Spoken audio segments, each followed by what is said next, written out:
Good evening to all my global audience and all my Indian audience as well. Welcome to our channel and our new session on English speaking and learning classes. Today we have a content from The Hindu. This is a newspaper that you can see, and the topic is Homeward Bound. Let us see what it has to say. Please wait until the end of this video so that I can help you with the English reading to my global audience, because first of all, because I'm sitting in IST, I'm going to first speak it out for all my Indian audience and students. Thank you all for your patience. So आज मैं स्वागत करती हूँ अपने भारतीय विद्यार्थियों का और सभी भारतीय ऑडियंस का। आज हम द हिंदू का न्यूज़पेपर पढ़ेंगे। इसका टॉपिक है होमवर्ड बाउंड। आगे बढ़ते हैं। Quite diplomacy without brinkmanship helped India's case in कतार।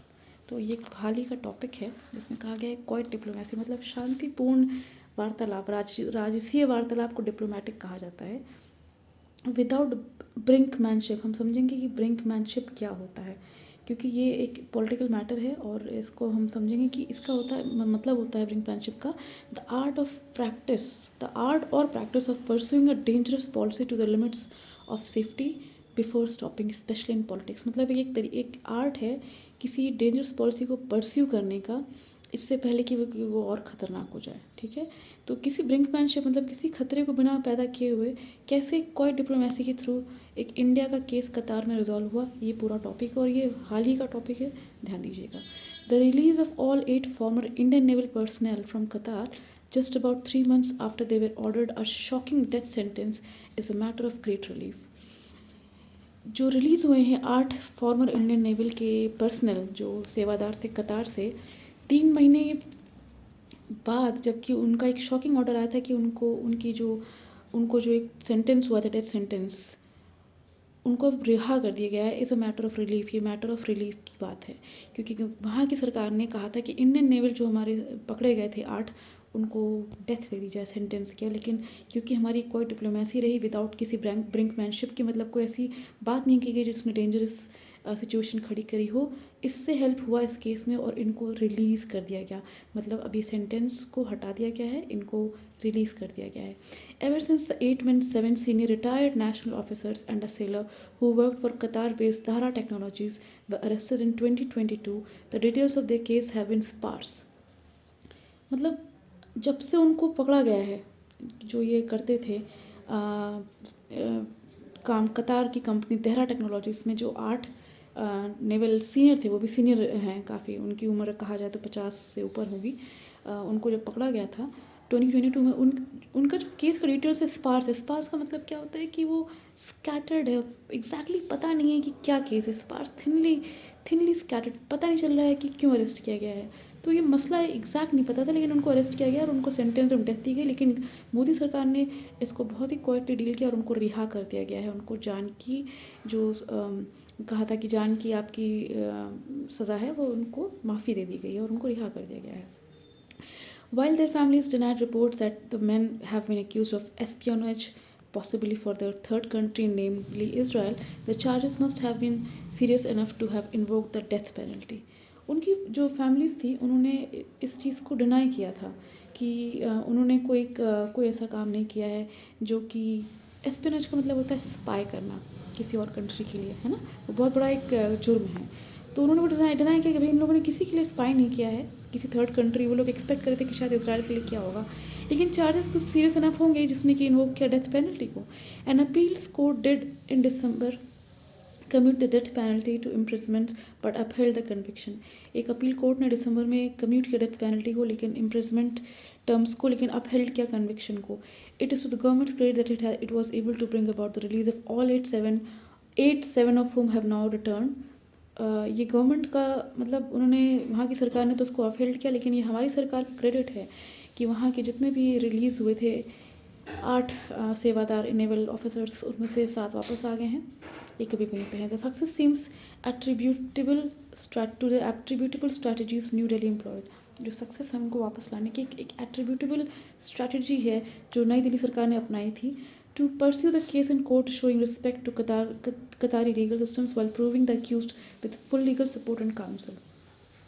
उन्होंने बहुत ही डिप्लोमेटिक तरीके से इसको कतार की लीगल सपोर्ट सिस्टम को रिस्पेक्ट करते हुए, बहुत ही सपोर्ट करते हुए हमारे इंडियन नेवल ऑफिसर्स को इस मैटर को सुलझाया।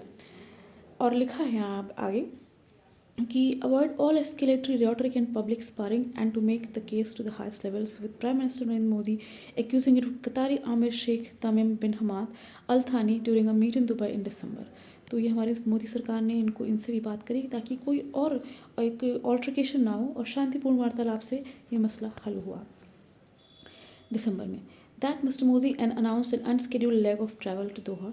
एक मिस्टर मोदी ने एक अनस्केड्यूल मतलब ये पहले से सुनियोजित नहीं था, अचानक से उन्होंने कहा कि भाई हम दोहा आएंगे on Wednesday after his ongoing trip to UAE United Arab Emirates signifies his personal involvement and his desire to thank the Qatari Aamir.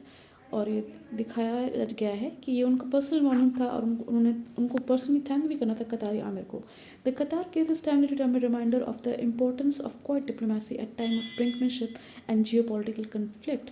ये बताया गया है कि जो कतार केस है बहुत इंपॉर्टेंट रिमाइंडर है कैसे शांतिपूर्ण वार्तालाप और डिप्लोमेसी करी जाती है at a time of brinkmanship जब भी कोई खतरा हो और कोई जियो पॉलिटिकल कन्फ्लिक्ट चल रहा हो, particularly when it comes relationship where so much else is at stake.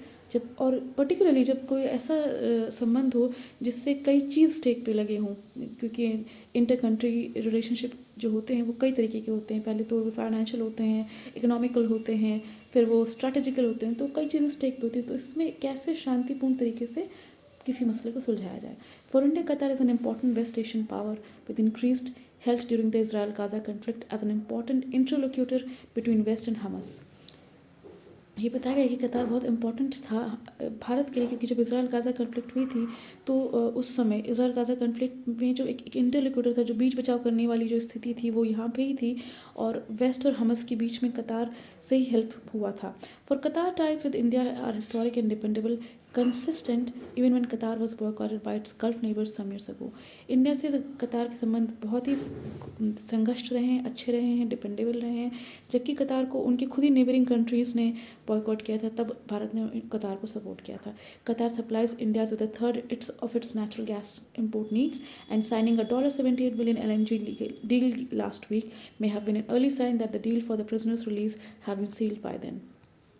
ये भी एक अर्ली साइन था कि जब कतार ने LNG डील जो साइन करी थी इंडिया के साथ $78 बिलियन की अपनी नेचुरल गैस प्रोवाइड करने के लिए, भी एक साइन था कि वो इस स्थिति को एक शांतिपूर्ण तरीके से बहाल करेंगे, जो कि हुई भी इन 8 प्रिजनर्स के रिलीज़ के साथ. More than 8 lakh Indians provide important services to Qatar and bring in critical remittance earnings for India. 8 lakh से ज़्यादा भारतीय कतार में सर्विस प्रोवाइड करते हैं और एक क्रिटिकल रेमिटेंस ऑफ अर्निंग्स मतलब अर्निंग की जो रेमिटेंस इंडिया में लाते हैं.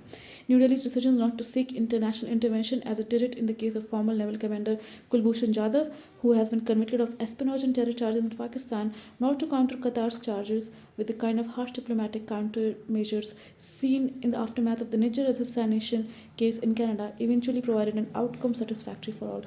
तो जो भारत सरकार ने किसी इंटरनेशनल इंटरवेंशन को जो सहारा नहीं लिया, जैसे कि एग्जांपल लिया कि कुलभूषण जाधव के केस में लिया गया था, जिन पर लगा था कि उन्होंने स्पाई किया है, पाकिस्तान के ऊपर चार्जेस थे, पाकिस्तान देश के लिए स्पाई किया है और काउंटर किया है, मतलब ये से ऐसे हार्श डिप्लोमेटिक काउंटर मेजर्स उन्होंने नहीं लिए.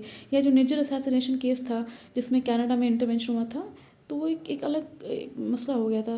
तो ऐसा कोई इंटरवेंशन उन्होंने, इसीलिए ये जो आउटकम आया ये सेटिस्फैक्ट्री आया. तो आज का ये कंटेंट यहाँ तक होता है. मुझे उम्मीद है कि आपको समझ में आया होगा. Now for my global audience I am going to read it in English. This is from passage from The Hindu, which is a news publication in India. Let's start. Homeward bound. Quiet diplomacy without brinkmanship helped India's case in Qatar. The release of all 8 former Indian naval personnel from Qatar just about 3 months after they were ordered a shocking death sentence is a matter of great relief. Ever since the 7 senior retired naval officers and a sailor who worked for the Qatar-based Dahara Technologies were arrested in 2022, the details of the case have been sparse. While the families denied reports that the men have been accused of espionage, possibly a third country, namely Israel, the charges must have been serious enough to have invoked the death penalty. An appeals court did in December commute the death penalty to imprisonment terms, but upheld the conviction. It is to government's credit that it was able to bring about the release of all 8, 7 of whom have now been returned. The success seems attributable to the strategies New Delhi employed to pursue the case in the court, showing respect to the Qatari legal system while providing the accused with full legal support and counsel. Avoid all escalatory rhetoric and public sparring, and to take the case to the highest levels with Prime Minister Narendra Modi, discussing it with Qatari Amir Sheikh Tamim bin Hamad Al Thani during meet in Dubai in December that Mr. Modi had announced an unscheduled leg of travel to Doha on Wednesday after his ongoing trip to UAE, which is United Arab Emirates, signifies his personal involvement and his desire to thank the Qatari army.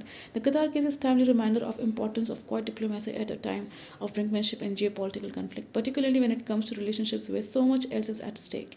For India, Qatar is an important West Asian power with increased help during the Israel-Gaza conflict as important interlocutor between West and Hamas. For Qatar, ties with India are historic and dependable, consistent even when Qatar was boycotted by its Gulf neighbors when some years ago. Qatar supplies India with a third of its natural gas import needs, and signing of a $78 billion energy deal last week may have been early signs that the deal for the prisoners' release have been sealed by then.